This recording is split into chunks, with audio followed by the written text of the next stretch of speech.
Up to today, I had everything coming up in my face. Everything, just so much to get done and nothing was working out. If it wasn't for this man, I wouldn't actually be able to be here today anyway. Through his efforts and help, you're just, bigger than life, man. That's awesome. So thank you. Okay, so a little bit about myself. I qualified as a personal trainer in 2009. Worked in and out of kitchens, left, right and centre, all over Perth ever since. And for me, the fermented food wasn't so much about physical health. I always had a lot of anxiety, a lot of depression. I could never quite find out where that was tied to. And what made sense to me was after reading a book on the human body is actually made up of 10 parts bacteria to 1 part matter. We're more bug than person. Now, therein lieth, if there is going to be something that's going to influence you, they're going to have a big push. They're going to have a lot of say in what goes on. If you get the microbiome a bit muddled up. So I started experimenting around with sauerkraut at first and read it online. I thought, I'll give it a crack, see how it goes. God, it was good. Came out so nice. It's just so much easier to make than you think as well. You need cabbage, you need salt, you need a jar. It's pretty straightforward. Then started playing around with other ones like kimchi, which is a Korean one, is there anyone here that hasn't had kimchi before? Missing out. Now, there's lots of different factors that will work into it. You can make it as complex or as simple as you want, and really I'd urge you to go on the side of simplicity. Start making it too complex, it gets too hard, you end up giving up. One I'm going to make today, any of you that have been to my classes or demonstrations before have seen my sauerkraut? Is there anyone that hasn't yet learnt sauerkraut making? Awesome. I would also ask, if anyone's got questions, guys, don't hold back, throw them out. More the better. Okay. First thing we need to start with, very important. So who's he, what's it for that is our friend the cabbage, Holland cabbage. You can make it with Savoy, virtually any cabbage you want. Prime requisite is it be a cabbage. So when making this, all we're doing is we're going to get a vessel, and inside that vessel we're going to try and culture as many bacteria as possible. So to do so, all we really need to make sure is that inside this little closed environment here is ideal for good bacteria and really not ideal for bad bacteria. The cabbage does most of the work. There's already billions of bacteria living on each leaf of that cabbage. So if you read online, you need starters, you need to get this bacteria kit online and add it to it or it's not going to work. Bull. It's already all there. So first thing, got a wee bit of a... Yes? Yep.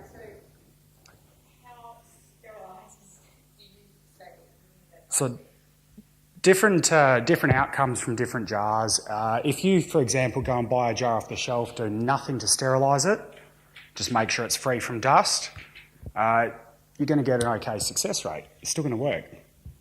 Reason being, because those bacteria grow so quickly, it's going to do a lot of the work for you. So there are various different ways of sterilising it, and they will increase your success rate. So anything from, if you wash it out, you're going to get probably the worst success rate out of the whole lot of them, but you're still going to have success with it. Using boiling water, you're going to get a better success rate again, so washing it out with boiling water. Taking out your rubber seal and popping it in the oven, 180 degrees, cold oven first, don't chuck it straight in a hot oven. Quickly end up with a glass-filled oven. You're going to get a better success rate again. Sorry? You go about 20 minutes, 180 degrees, get just about anything. The one that I use, my little brake cleaner pump pack here is actually called Star San. So this one's relatively widely used in brewing, in the dairy industry. It's a food-safe sanitizer that breaks down and becomes a yeast nutrient. So it actually helps the fermentation process along.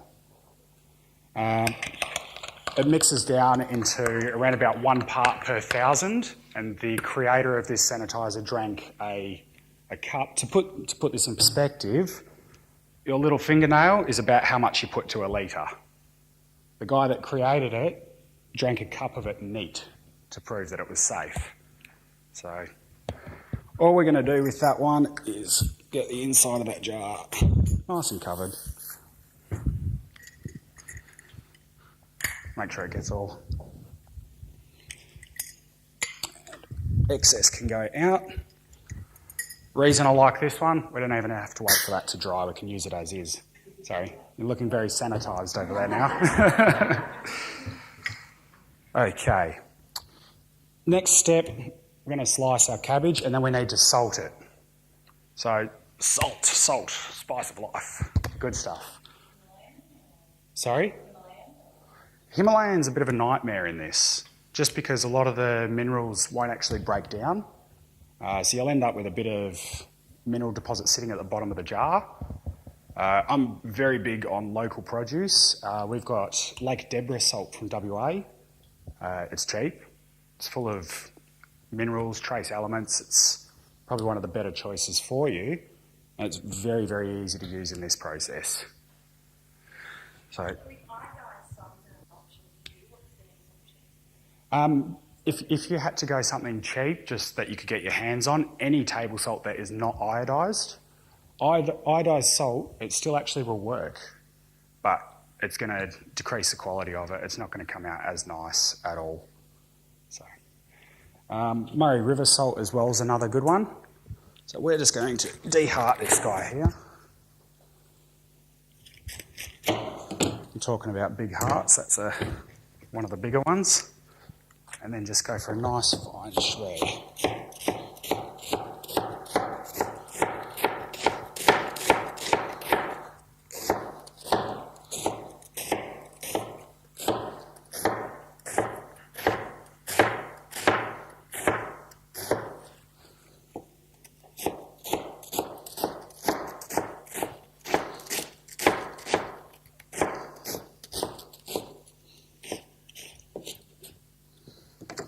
Yes, if you do have slicing equipment, it makes it a lot easier.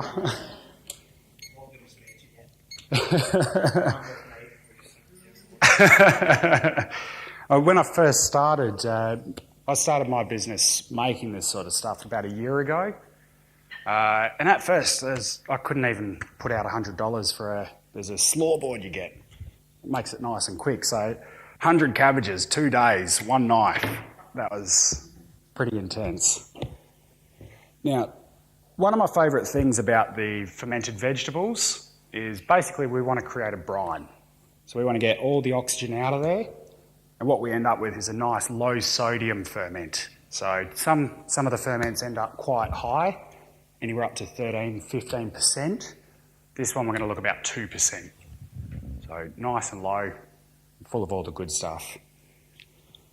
This process is going to pre-digest the food, make it much, much easier to absorb the nutrients. It's absolutely jam-packed full of those probiotics we want and full of a lot of digestive enzymes. Got that one zeroed.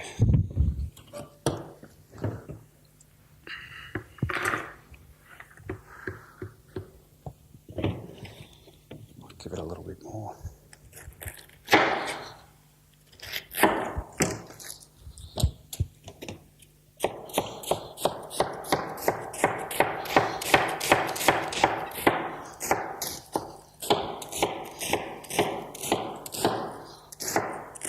Be warned as well, you do this, you're going to find cabbage in places you never thought you could get cabbage. Hey?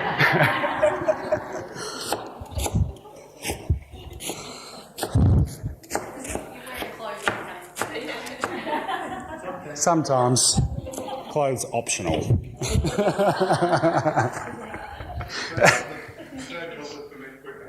It does. Ironically, a few of the different Japanese ferments around, they reckon that if you use gloves, they won't work, because a lot of the bacteria in your hands ends up creating a lot of the good stuff in there that we actually want. As gross as that sounds. Okay, so we just want 2% salt in that one.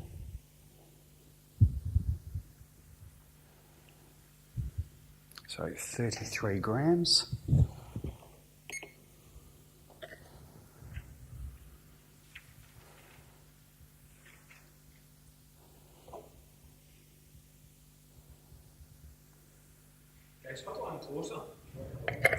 And I'll actually run it around.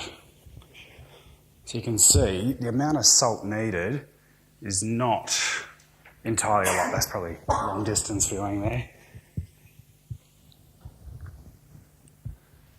Actually ends up being not too much at all. If you want to eat 1.5 kilos of sauerkraut, you're going to get all that salt, but otherwise a little bit is more. Next bit's the fun bit. Need to get really aggressive on it.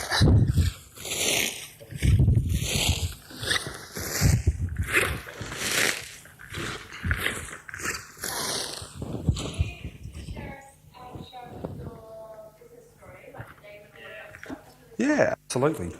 So my business is called 66 Barrels. It warms the cockles of my heart to see me bottles here. Seen a few of them around, the kombucha bottles, but the reason I went for 66 barrels is when Captain Cook came to Australia, had 66 barrels of sauerkraut on board.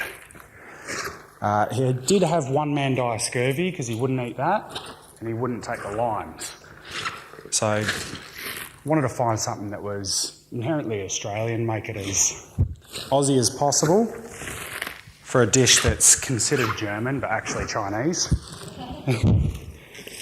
But very, very tied into our history. So everyone knows of sauerkraut from German cuisine, but originated in China.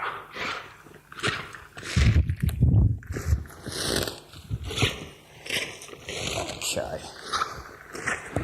This is... Sorry? No. So sauerkraut, the literal translation is just sour cabbage.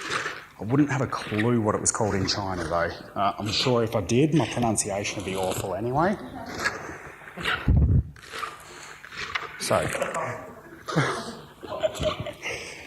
So the...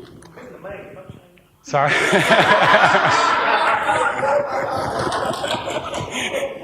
I'd have a better shot at that.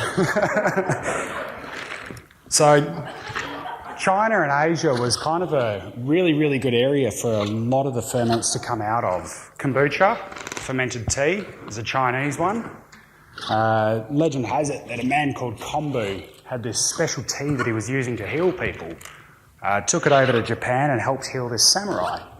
And so through Japan it became known as Kombu's tea or kombucha. And that's where it now comes into today. Oh, this is the fun part. So basically we need to get a bit of a brine out. Once I get that going, I'll bring it around and show you all.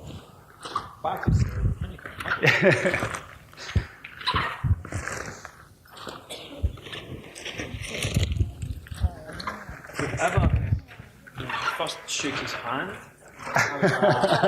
He's either a rock climber or it gives you at least as much moisture out of it as possible. Yep, absolutely. So we're starting to get some there. Wow. It's hard going. When you do a couple of hundred at a time, you really, the next day you feel it.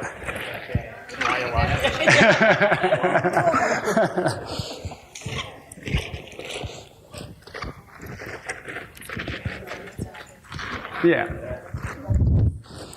Or an RSI. You can. You can do. I've found in the bigger quantities, it needs to be the hands. So in smaller, Yeah, oh, and finding a stick big enough, you end up losing a lot of leverage. So, all right, we're getting somewhere. Can do, but also leaving it overnight, it will draw it out and self-brine, but you're also leaving that exposed to oxygen and other. So it'll work, but again, it just tends to give you a little bit of a lower success rate. So you can see there, this is probably one of the drier cabbages I've worked with.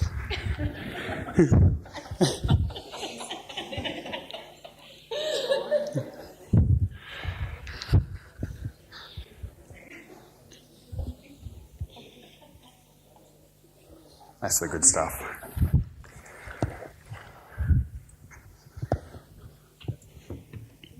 Now, fermentation vessel, jar. IKEA ones, they work just fine. Same with virtually every other aspect of this. There's ones that will be very basic through to really advanced systems. I like the traditional, there's a crock you get. It's got a little lip at the top that the lid sits in. You fill it with water and it works as an airlock, so it lets the pressure come out and stops air from coming back in.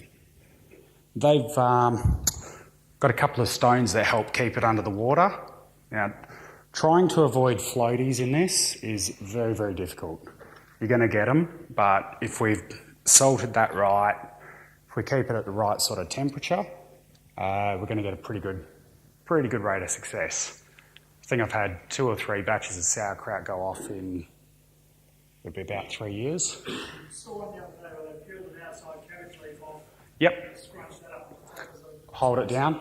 Good way to do it, definitely. And then you end up with, if you're doing like a sanchoy bao or something to that effect, you've got a fermented cabbage leaf to use as well. So, really nice way. Otherwise, you can get little glass plates that'll go in there. Cheesecloth with marbles. Obviously, sterilise the marbles first. The fermentation crocks, if you can get your hands on one of those, I've now managed to drop 3 of them. So I've all but given up on them, but they are absolutely perfect for it.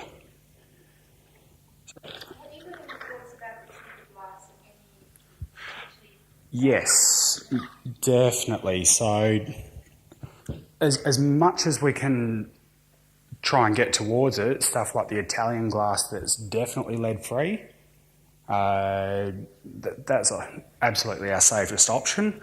I don't know with IKEA if they changed their supply or process at all. I did buy a few little lead testing kits.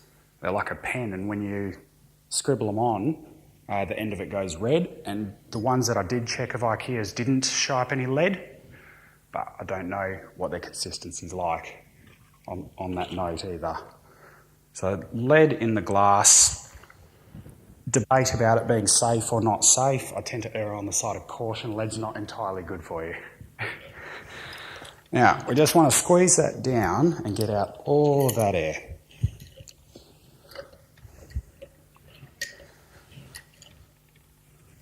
If you go bit by bit, it's going to be a lot easier than trying to squash down a whole jar at once.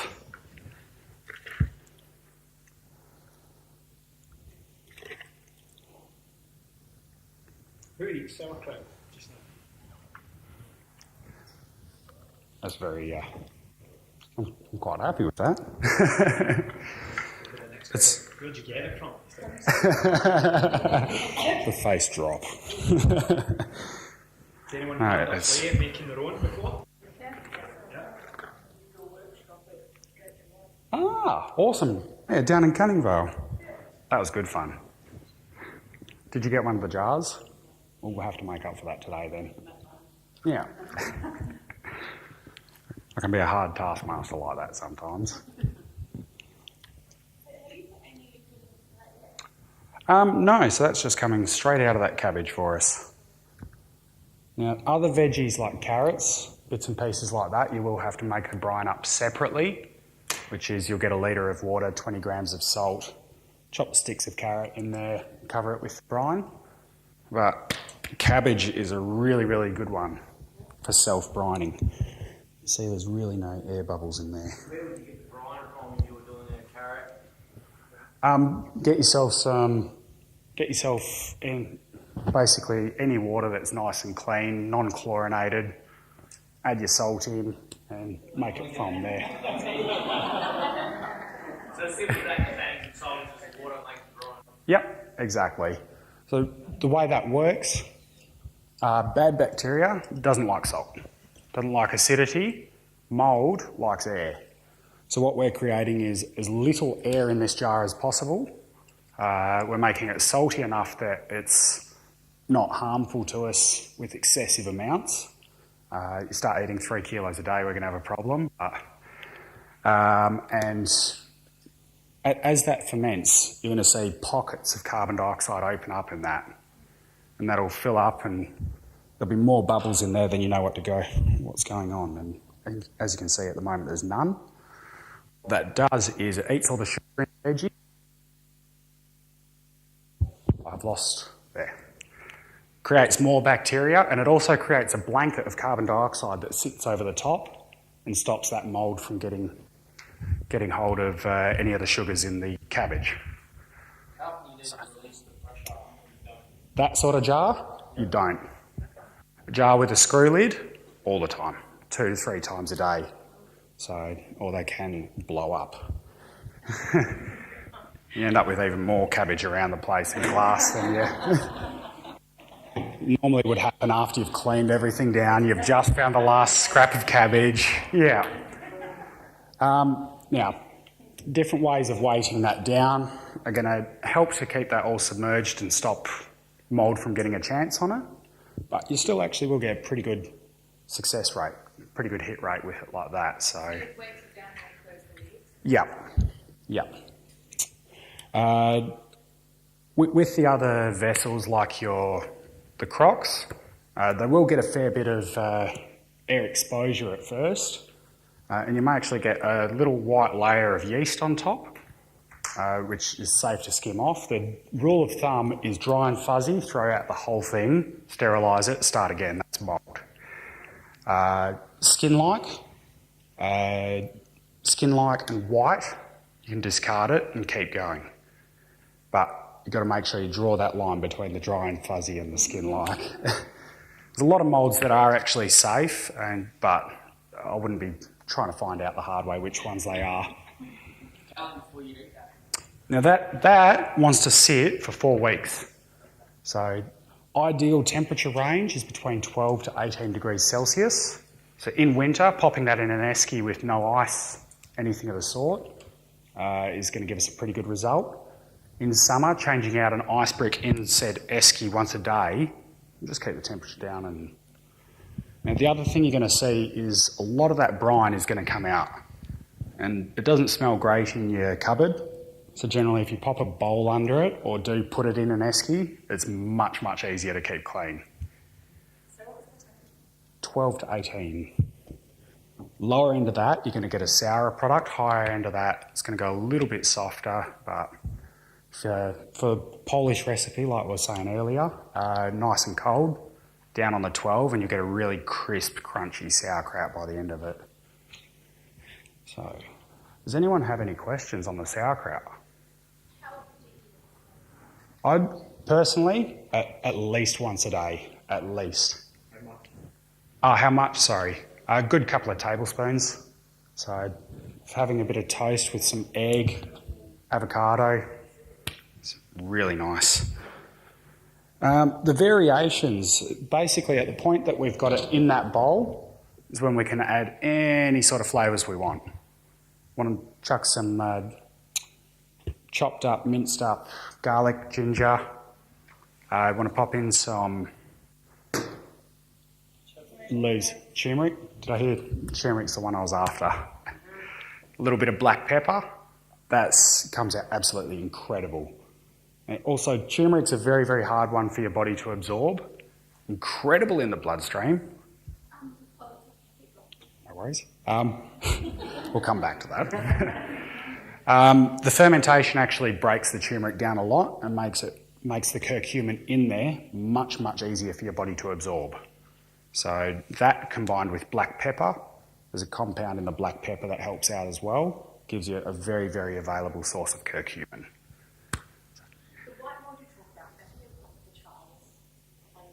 I'm not sure. There's many different strains. Aspergillus is the one that we try and avoid. Second question, how long, so from what you've just done there, how long would that take for that product to be ready? 4 weeks. 4 weeks, that one.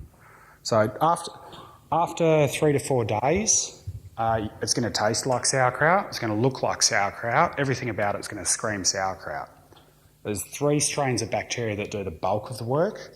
First one takes about a week, and he does a lot of the work. So he eats a lot of the sugar, brings the pH level down. Second one, a week later, takes about a week as well, further brings the pH level down, so it makes it nice and acidic. Third one, we're good. Third one takes a full fortnight to culture into good numbers, and that's our Lactobacillus plantarum. So on your gut wall, that goes like icing on a cake. When bad bacteria tries to get into your bloodstream, releases hydrogen peroxide, kills it off. It's fantastic stuff. Why you would eat something like this, make it yourself, rather than taking probiotic capsules, is very much like the machines we were talking about before. So having your probiotic capsule, great for resolving a problem, but you're not getting any of the nutrients and enzymes. I believe there's some coming out with enzymes in them now, but you're missing out on a lot of the nutrients. So this would be a way to maintain a healthy gut flora.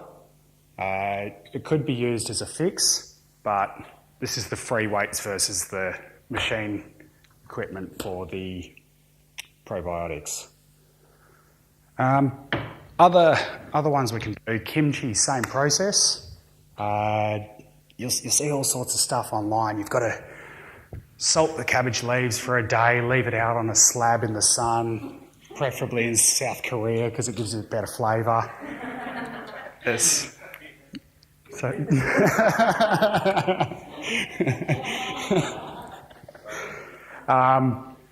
Yeah, not entirely necessary. That's all around debittering the cabbage. Personally, I like that bitterness left in it. End up with a really good end product. And that would just be your ginger, garlic, chili powder, some spring onion. If you want fish sauce, shrimp paste, makes it very aromatic, we'll go with. But I tend to leave them out and just go for the vegetables themselves. But yeah, has anyone got any further questions? Please.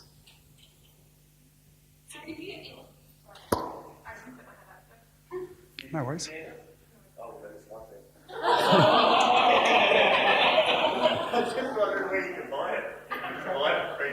So, thank you. Good point.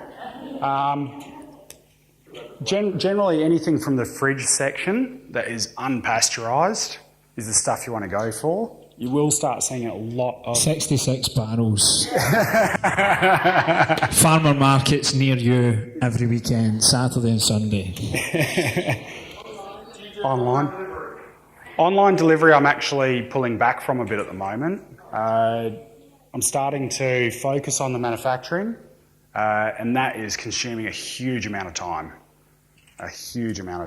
So I'm starting to push out a few more markets. Currently we're looking at Joondalup again, but we've got Kalamunda, Stirling, Subiaco, Pointer Primary and Duncraig. That's Manning I can't get into at the moment. Too many people doing it already. Yeah. Honeywood, I've been down there about 3 times. I've got someone committed to doing that weekly now. So that'll be down there all the time. I'm also looking at Palmyra. Yeah, no, we don't want a big probiotic void in the south of the river, do we?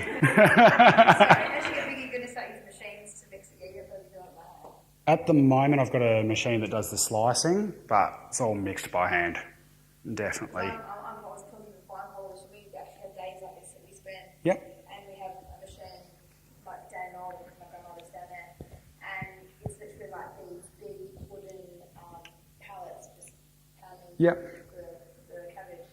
Oh yeah. Like it's old school. It's like about 70-year-old machine. Brilliant.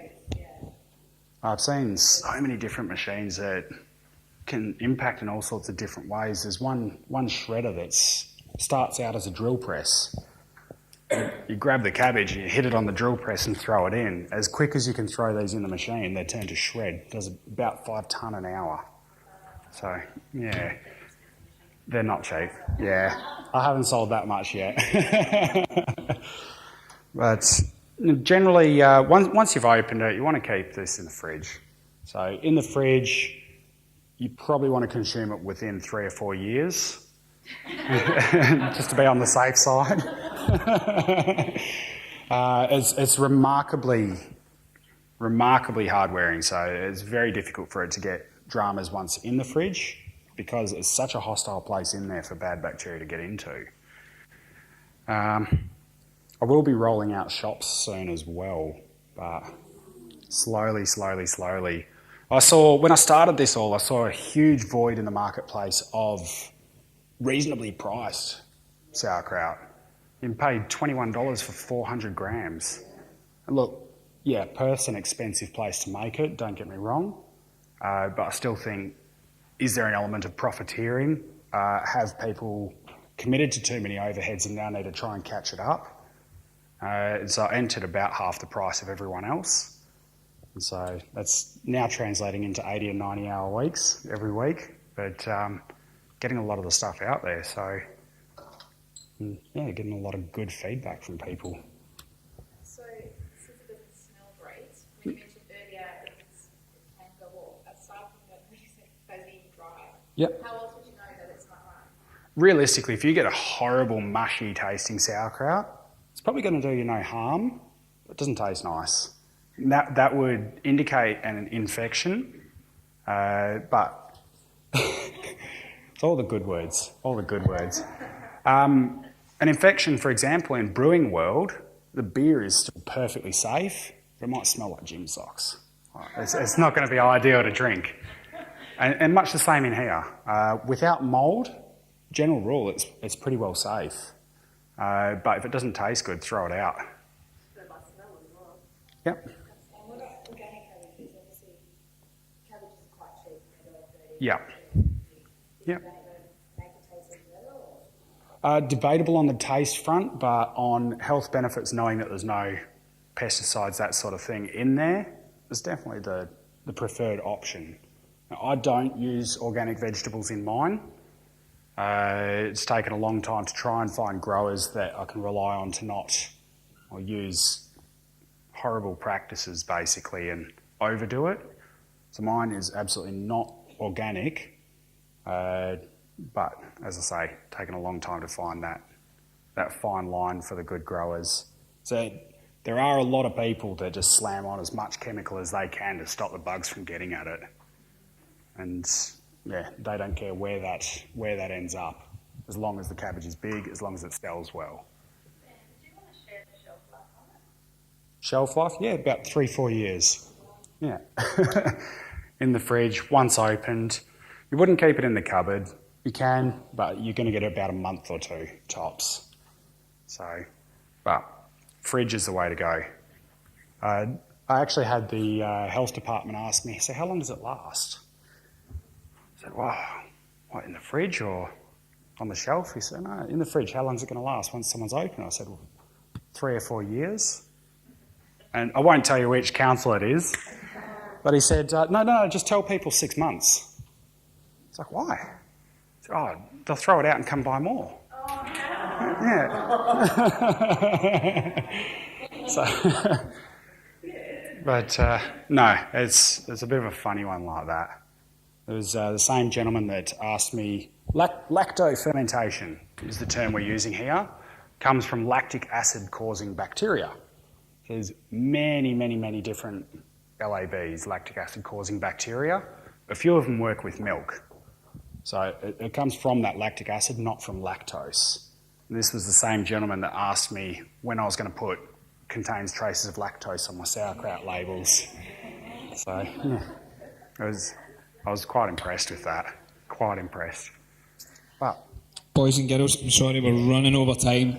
I would love to keep him here all day, but he's got stuff to do, as you can imagine. But what I want to Straight back in the dungeon. Well, this is what Julian was talking about earlier, about going into business. And we were talking about it going up the end. Simon Mitchell had said it to Sam before. Getting into business is like jumping off a cliff and learning how to work out the parachute on the way down. You know, trial and tribulations. And if you've got like any one-sided view of life, you're denying the other side, and it's not long until it slaps you in the face. So we turn up at the supermarket, if that's where you shop, and we just see a jar of sauerkraut. We don't think where it's came from. Generally, some people don't even think what's been put in it. But the big thing is I'm talking about that Nat's going to take next level, her and Damien, about the vibration and the soul connection with your food and your plate. You can tell this guy loves what he does, takes a pride in that. It's made with love, it's made with care, it's made with honesty and transparency, and he's doing it all himself.